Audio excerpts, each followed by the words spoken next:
Hi, everybody. So we are going to do a redo on yesterday's class because apparently I had a technical error and it did not, it cut out my screen so you couldn't hear me when I shared my screen. So I wanted to make sure that we did this so we can recapture it. So today we are going to talk about back to the basics, understanding your financial statements. And there's a lot of information that goes into it, but we are going to talk about the basics because even if you're not putting together your financial statements, you should be able to read them as the owner of your company. Eventually, when you start to go for lending or financing or bringing on a partner, or you're going to sell your company, or even just making operational decisions within your company, you want to make sure that you can understand what you're looking at because you can tell a lot from looking at your financial statements. So let's dig into it. I'm going to share my screen and it will hopefully not cut me off this time because I figured this out. Okay.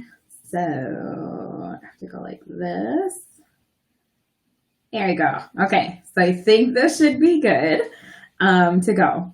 So, all right, this is the profit and loss statement or the income statement as it is commonly referred to.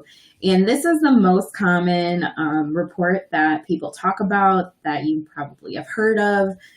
This really has a lot to do with making operational decisions in the moment because it's going to show where your company is at within a certain period of time.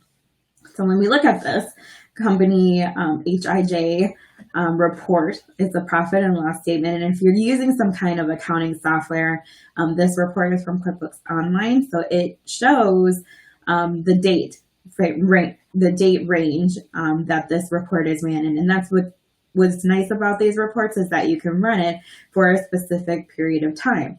So this one is for 6 months, and we're going to just kind of walk through the different parts of it.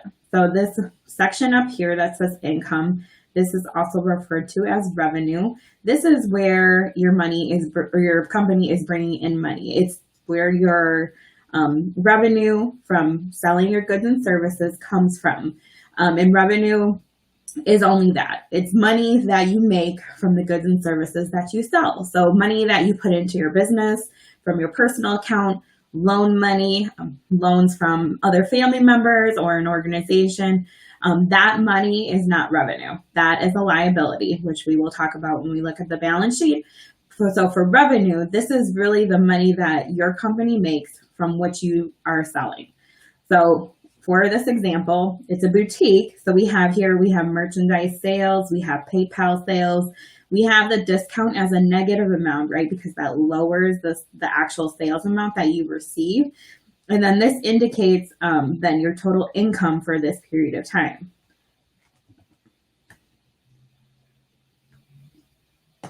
All right, let me scroll down. Okay, so then this next section here is cost of goods sold. And cost of goods sold or cost of services sold is a term that you might be familiar with. It's not tracked in every company, so don't feel like you should have this section on your P&L as well. That's definitely something that you can work up to and evolve into because there are going to be many stages of business. So as you're first starting out, sometimes you want to just keep it real simple. So you want to have your income and your expenses and that's it.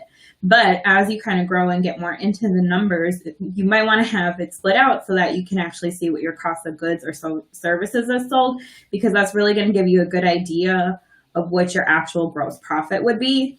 And so what is cost of goods sold? Cost of goods sold is exactly what it sounds like. It's the cost of whatever you're selling, being able to sell it. So if you have a product-based business, it's going to be either the retail fees or the wholesale fees from the products that you're purchasing, or the manufacturing fees from all the different parts that go into the product that you're putting together to then sell. For service-based businesses, often it's going to be like software fees and then maybe labor fees, because service-based industries, those are usually what needs to happen in order for them to be able to sell their services. So for this example, the boutique, we see that we have wholesale clothing and then we have wholesale jewelry. And those are the cost of goods sold because that's something that needs to be purchased in order for them to sell the product and then make that income. So this gross profit number indicates what you actually, quote unquote, make after you account for those costs. And then when we come down here to expenses, this is going to be what's referred to a lot of times as overhead. These are all the overhead costs that you incur and pay in order to run your business as just an organization, as a business. It doesn't have to necessarily do with individual products and services that you're selling, but it's the cost of running your company. So we have here advertising and promotional cost, bank charges. We have dues and subscriptions, and dues and subscriptions are going to be like if you belong to memberships or if you subscribe to a newspaper or magazine or something like that, that's where you can put that. This particular company had an annual event, so we want to make sure we're tracking event expenses. And then we have meals and entertainment, or just meals really right now. Entertainment is something that you can't really deduct anymore on taxes, but there's something that you would still want to be able to track. So this would be like meeting fees and that kind of a thing, parking fees, travel, insurance. Merchant account fees are the fees that you pay to be able to process a credit card. So like if you're using PayPal or you're using Square, you're paying a portion of that money that you're receiving to whoever the processor is, and that's a merchant account fee. Can also be called credit card processing fees or something to that extent. Labor expenses could be contractor or payroll, office expenses, postage, and freight cost, rent, utilities. Professional fees are often accounting or legal fees, so those could be included in there. And then donations. And you can track donations through your company, but just kind of as a side note for tax purposes, generally your company does not take donation expenses. That would be something that you would have to then put on your personal return, and it would funnel through on there. So just kind of as an FYI. But we want to make sure that the P&L is tracking all of the costs, because even if that cost isn't something you can necessarily deduct on your taxes, which for the most part you will be able to deduct out all the expenses, you still want to make sure that you're tracking the money that's coming in and out of your business. And so that is really what this profit and loss report is for. It's for you to be able to see, how much did I make? How much did it cost me? And then what was my ending amount? And that's the net income amount. So the net income amount, this is what you actually get taxed on, or thereabouts, because depending on if you have things up here that's not deductible or fully deductible, like meals and entertainment, you can only deduct half on your taxes. But this would be the thereabouts amount that you would be able to then get taxed on for your taxes. So that's important to know. If this amount is negative, that means that you spent more than you made. So then you are actually operating at a loss. And so it's a good thing to keep in mind that as you're growing and moving your business, you want to make sure that you're looking at your numbers so that you can see, are you making an income? Generally, as you grow, you want this net income to get bigger. If you're a single member LLC, you're a sole proper freelancer where you're not on payroll, you're not getting a paycheck, you're not getting a W-2 at the end of the year from your business, this number should be pretty significantly high, because that's the amount that you generally pay yourself. This amount that's left over is usually what people take out as a draw. And you'll probably know that like off the top of your head from a big range moment. And, you know, if you know, like, okay, I was able to pay myself for my business. I hear a lot people talk about, oh, I can't pay myself, you know, because most of the time the reason is because their business is operating at a very low margin, or they're making a lot, or they're having a loss when it comes to their company. So looking at your numbers can really help you identify where your money is going, but also kind of identify where your money is at. And then from there, you can determine whether or not you should give yourself a draw and how much that draw should be. So there are little pieces that kind of keep adding up. But when we're looking at our reports, that's what helps to give us that ability to make those decisions and get those answers. So looking at this can be really helpful in order to figure that out. Two, it can help you identify, like, oh, I didn't know I spent that much on that event. How much did I make in ticket sales? You know, so like that kind of thing is why it's important to look at these numbers as well, because it can really give you a lot of information to where your business is at, or at least giving you a starting place to then dig basics for the profit and loss. let's here to the balance sheet. And sorry, give me 1 second. Just wanted to look real quick. Oh.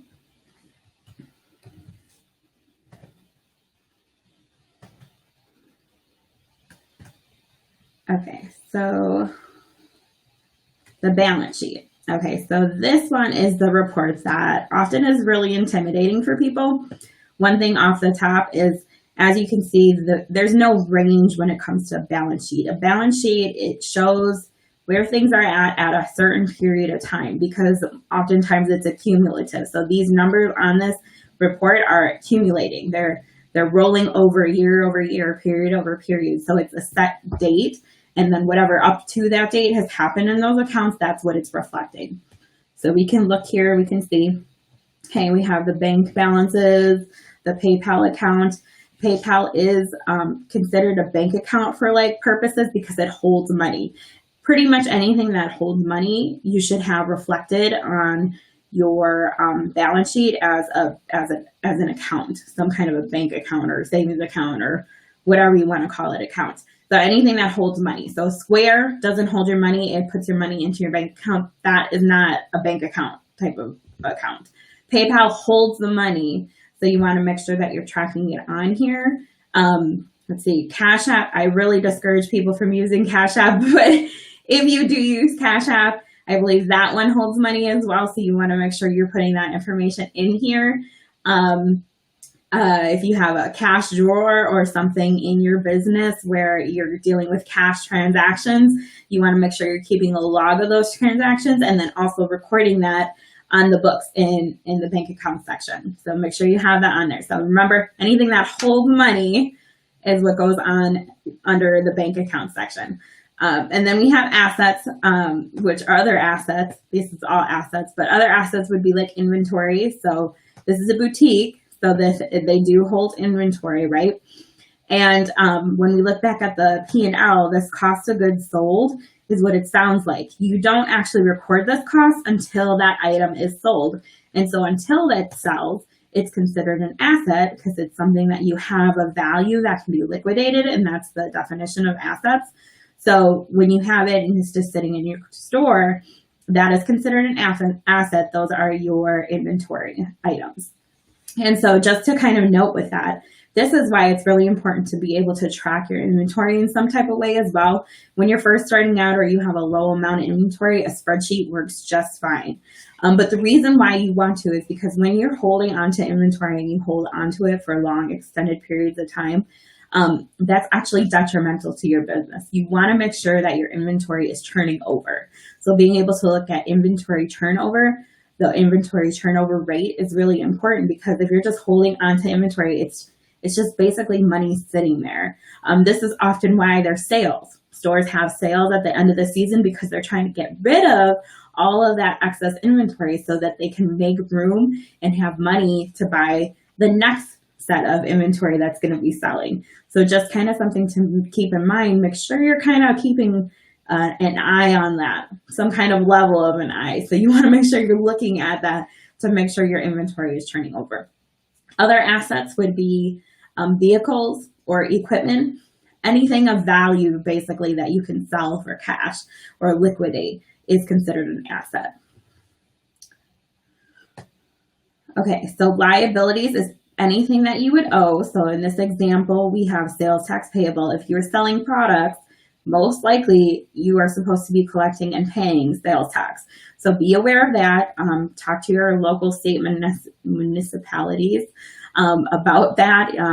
Usually the Department of Revenue would be the place that handles that. So in Wisconsin, we have the Wisconsin Department of Revenue. I know they're very good about asking questions. So if you're not sure and you don't want to ask me, you can definitely ask them. Sometimes they have even better information because the sales tax laws are so intricate. They can get a little bit complicated. So if you're not sure if something is supposed to be taxed or not, speak to the Department of Revenue in your state, and they'll be able to give you more information as well. But anyways, back to the balance sheet. We have assets, we have liabilities, so that's money that you owe. So if you have a loan, that's a liability. If you have a credit card, that's considered a liability, that amount that you owe. Those are considered liabilities. And then when we go down here to equity, what we're seeing here is that the members draw is where typically you would track the money you pay yourself and the money that you put into your business. So if you're putting personal monies in and then you're taking a draw to pay yourself, remember you're not usually on a paycheck, so you're not getting a W-2 at the end of the year. You're just basically writing a check to yourself from your business and then putting that in your personal account. But this is where you would be able to track that. And this information is important because when a bank or an investor or a buyer, even at some point if you decide to sell your business, they're going to be looking at this information to see how healthy your business is, how productive it's been. So when they're looking at this, they're going to say, okay, have you been able to pay yourself? Have you paid yourself? And this is where they'll be able to kind of find that information. So in this example, this business owner, up until this point, has paid herself $35,000 out of the business. The opening balance equity is typically a QuickBooks account that's recorded. And this is typically like if the business doesn't start 100% from scratch, like say they're a few years into business and then they start using QuickBooks, they got to put all those beginning balances in, and that's where this kind of is recorded. And the retained earnings is the year-over-year accumulated total of the net income or the net loss of the business. So what I mean, this financial statement in particularly is from 2018. So this retained earnings amount would be for the net income or the net loss from 17, 16, 15, 14, 13, all the way down the line. So that retained earnings shows whether or not your business has been making money or losing money over an extended period of time. So that this line is really important for businesses and lenders to look at because they want to make sure that your business has a history of being profitable, and that's where they would be able to find that. And then this net income line is the current net income. So if we go back and compare this to the P&L from June, you can see this number matches this number. And so basically any transaction that you have in your business is going to be reflected on the balance sheet. It's either going to be affecting your cash accounts, your asset accounts, your liability accounts, or your equity accounts. And as you can see, we have total liabilities equal total assets. And that's how you can just like at a glance tell whether or not these reports are accurate, because those should always balance. Okay, so I think that is the basics of your financial statements. Again, it's really important to look at because it helps you as the owner understand where your business is at. It helps you to understand where your business needs to adjust in order to continue to be profitable and successful. And it helps to give you a bird's eye glance as to whether or not your business is healthy. Some things that you should look for too and know whether or not you are, and what things lenders look at. They want to make sure that your asset amount is higher than your liability amount, because if your liabilities are higher than your assets, that means that you owe more money than you have over an extended period of time. And then they'll be looking at your retained earnings to make sure that your business has been making money. They even sometimes look at members' draw to make sure you're not taking too much out of your business, because sometimes business owners can be their own worst enemy, and they can take too much out of their business. You need to have money in order to grow your business. You need money to make money, right? Is the saying that always goes. There's a lot of truth in that. So looking at this really kind of helps you figure that out. And then, of course, looking at the P&L, making sure you have a net income, or if your net income isn't as high as you think it should be, that is one way that you can start looking and making sure that that information is figured out. So hopefully this was helpful. I'm sorry I had to redo it, but I think I'm starting to get the hang of this more. So thank you for bearing with me on this. Hopefully this worked out okay. Maybe it didn't. Okay. Well, anyways, Thanks for being on the call with me, and I will talk to you soon. Thanks. Bye.